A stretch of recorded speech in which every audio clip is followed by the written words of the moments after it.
વિદ્યાર્થી મિત્રો, આપણે આગળના વિડીયોમાં યુનિટ 96 અને યુનિટ 97માં સ્વર લખતા શીખી ગયા. અહીં આપણે હિન્દી સ્વરો સામે ગુજરાતી સ્વરો લખવાના છે. તો તમે અહીં તારીખ, વાર લખવાની છે, સૂચના લખવાની છે. હિન્દી સ્વરો સામે ગુજરાતી સ્વરો લખો. અ સે અજગર, ઈ સે ઇમલી, ઈ સે ઈક.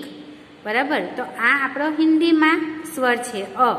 તેવી જ રીતે આ છે ગુજરાતીમાં સ્વર. તો પહેલાં તમારે હિન્દી સ્વરની સામે અ જ ગુજરાતીમાં લખવાનો રહેશે. એટલે કે આ હિન્દીમાં અ કહેવાય અને આને ગુજરાતીમાં અ કહેવાય. અ સે અજગર અને ગુજરાતીમાં અથી અજગર. તેવી જ રીતે અહીં ઈ સે ઇમલી, ઈ સે ઇમલી, ઈ સે ઇમલી, ઈ સે ઇમલી, ઈ સે ઇમલી. હવે આ આખોય જે અર્ધચંદ્ર છે તે આખોય. ઈ સે ઈક, ઈ સે ઈક, ઈ સે ઈક,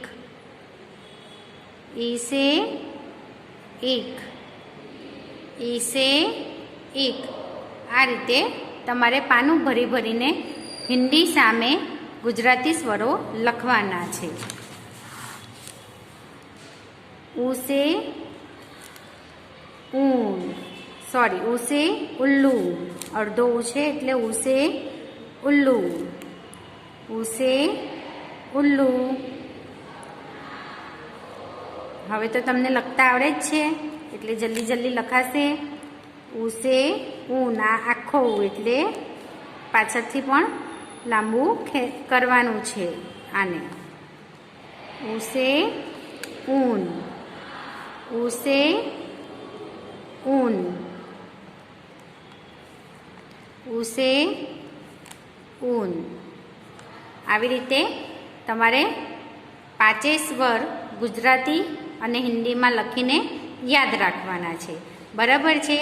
આ ચોપડીમાં પ્રશ્ન આપ્યો નથી એટલે કે યુનિટનું નામ અહીં આવશે નહીં. આ ફક્ત આપણે આપણી સમજ માટે આ પ્રશ્ન લખવાનો છે જેથી તમે યાદ રાખી શકો. હવે બાળકો આપણે ચોપડીમાં યુનિટ 98થી શીખીશું. તો એના માટે તમારે ચોપડી કાઢવાની રહેશે. બાળકો, ચોપડીમાં યુનિટ 98 પર સૂચના વાંચીશું. સરખા હિન્દી સ્વરોને લીટી દોરીને જોડો. જે સરખા સરખા અક્ષર છે સ્વરો તેને આપણે જોડવાના છે. તો તમને એ તો ઓળખતા આવડે જ છે. જો અહીં લખ્યું છે અ, તો અહીં સામેની લીટીમાં એવો જ સરખો અક્ષર ક્યાં લખેલો છે? અહીં લખ્યો છે ને. તો તમારે એને આમ જોડવાનો રહેશે. બરાબર. તેવી જ રીતે અહીં ઈ લખ્યો છે, તેવો જ ઈ અહીં લખ્યો છે. તો એને તેની સાથે જોડીશું અને ઉને ઉ સાથે જોડીશું. બરાબર. એવો જ પ્રશ્ન બીજો બાજુમાં આપ્યો છે. અહીં ઈ તો અહીં પણ ઈ. હવે બાળકો આપણે શું ધ્યાન રાખવાનું છે? આ તો અહીં આખો ઈ આપ્યો છે ને અહીં અડધો ઈ આપ્યો છે એટલે આપણે સરળતાથી મળી ગયો. બરાબર.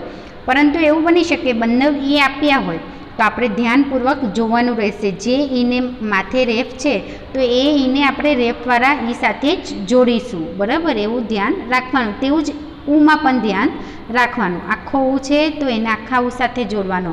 અડધો ઉ આપ્યો હોય તો એક જ લાઈનમાં હોય તો આપણે બરાબર ધ્યાન રાખીને જોડવું. અને ફરી અહીં આપ્યું છે અ. તો આ રીતે જોડકા ચોપડીમાં તમારે જોડી દેવા. ફરીથી બતાવું છું, તમારે રાઉન્ડ અંદર કરવાના નથી. એ સમજાવવા પૂરતા જ મેં કર્યા છે. તમારે ફક્ત લીટી કરીને જોડવાનું છે. તો હવે આપણે ફરીથી લીટી કરીને ફક્ત જોડીને બતાવું છું. આ રીતે ફક્ત જોડવાનું છે તમારે. બરાબર. તો આ પ્રશ્ન આપણે એટલે કે યુનિટ 98 આપણે નોટમાં પણ લખવાનું છે. બરાબર. નોટમાં પણ 2 જોડકા આ રીતે જ લખવાના રહેશે. એના પછી છે યુનિટ 99. હિન્દી સ્વરો યોગ્ય ચિત્ર સાથે લીટી દોરીને જોડો. સ્વરો આપ્યા છે અને સામે ચિત્ર આપ્યા છે, તો હવે આપણે સ્વરને ચિત્ર સાથે જોડીશું. આ શું છે? અ સે અજગર. તો અજગર ક્યાં દેખાય છે? દેખાયો, તો આપણે એને અજગર સાથે જોડીશું. ઈ સે ઇમલી. ઉપર રેફ નથી એટલે ઇમલી, તો ઇમલી સાથે જોડીશું. ઇમલી એટલે તો આમલી, ખબર છે ને. અને ઈ સે ઈખ. જે ઉપર ચંદ્ર આપ્યો છે એટલે ઈખ આવશે. ઈખ એટલે શેરડી, આપણે એને શેરડી સાથે જોડીશું. તેવી જ રીતે અહીં છે ઉ. અડધો ઉ છે એટલે ઉ સે ઉલ્લુ સાથે જોડવાનું. અને આખો ઉ છે તો ઉ સે ઊન સાથે જોડીશું. ફરી અહીં આપ્યું છે અ.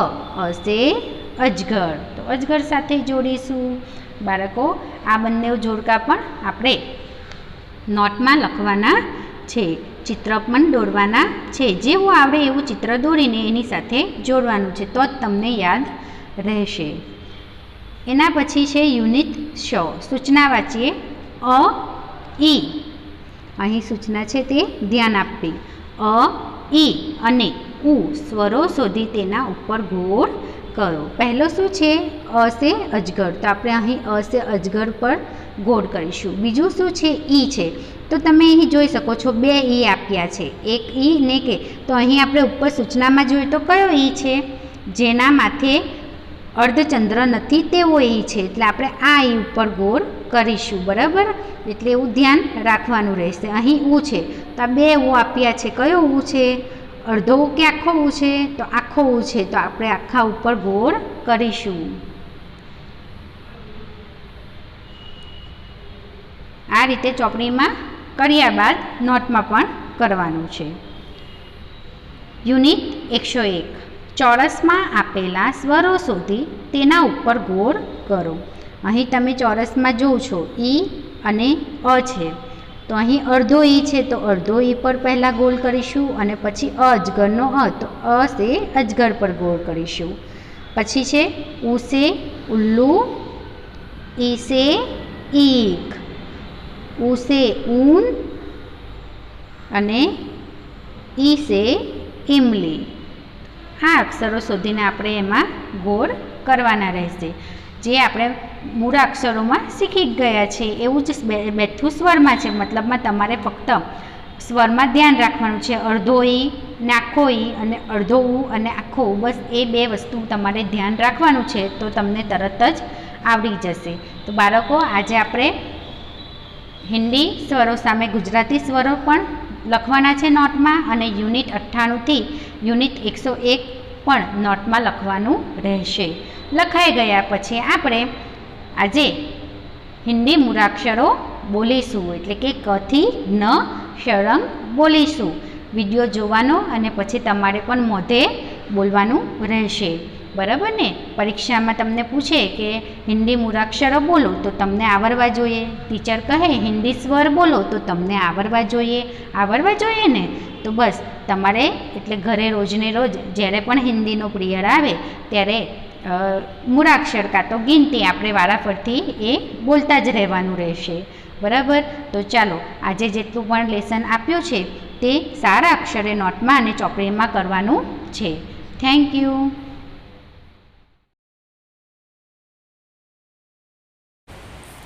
ક સે કમલ. ક સે કમલ. ખ સે ખરલ. ખ સે ખરલ.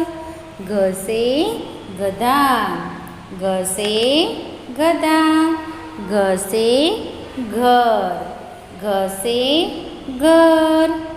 ચ સે ચરખા. ચ સે ચરખા.